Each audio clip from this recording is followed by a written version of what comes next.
আল্লাহ রাব্বুল আলামিন কোরআনে কারীমের মধ্যে বলেছেন, তাহা মা আনজালনা আলাইকাল কুরআনা লিতাশকা।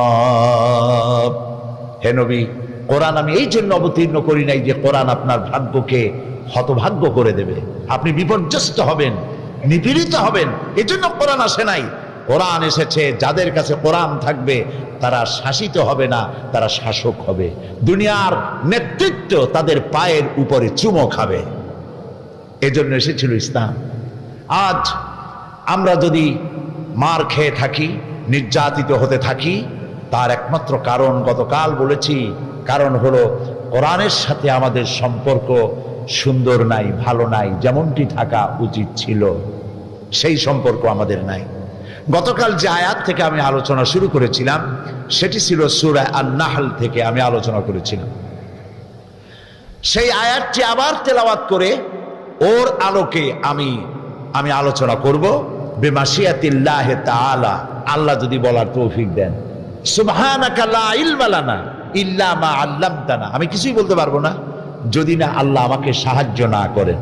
আলাইহি তাওয়াক্কালতু ওয়া ইলাইহি উনীব। কোরআন কেমনে আমি আপনার সামনে পেশ করব? লোকেরা আমাকে মুফাসসিরে কোরআন বলে, কিন্তু আমি মনে করি আমি কোরআনে কারীমের তাফসীরের একজন ছোট্ট ক্ষুদ্র নগণ্য তালিবে ইলম, ছাত্র মাত্র।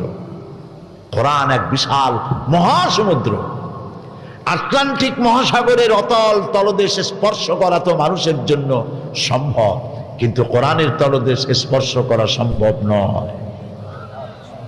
এটা কোনোদিন পুরান হবে না। নবী করিম সাল্লাল্লাহু আলাইহি ওয়াসাল্লাম বলেছেন, লা তুহসা আজাইবুহু ওয়ালা তুবলা গারাইবুহু। এই কোরআনের আশ্চর্যকারিতা, বিস্ময়কারিতার কোনো শেষ নাই। কোরআন কোনোদিন পুরাতন হবে না, জীর্ণ হবে না। আল্লাহর নবী বলেছেন, রমজান মোবারকে যে ব্যক্তি উমরা করলো সেজন্য আমার সাথেই হজ আদায় করলো। যখন তেলাওয়াত হয় মসজিদে হারামে, আল্লাহর ঘর সামনে, রমজান মাস, লক্ষ লক্ষ মানুষ নামাজে দাঁড়ায় গেছে। যখন ইমাম তেলাওয়াত করেন, আর শেখ আব্দুর রহমান আস-সুদাইস, সৌদ আশ-শুরাইম, আব্দুর রহমান আল হুজাইফি যখন তেলাওয়াত করেন, মনে হয় যেন আকাশ থেকে কোরআন নাজিল হচ্ছে। নামাজে কান্দাকাটি আমি জীবনে এর বাইরে কোথাও দেখিনি। নামাজে কান্দাকাটি, ইমাম কান্দেন, জাহান্নামের আয়াত, জান্নাতের আয়াতগুলি যখন পড়ে ইমাম নিজে কান্দে, আর গোটা হারাম জুড়ে কান্না রোল পড়ে যায়।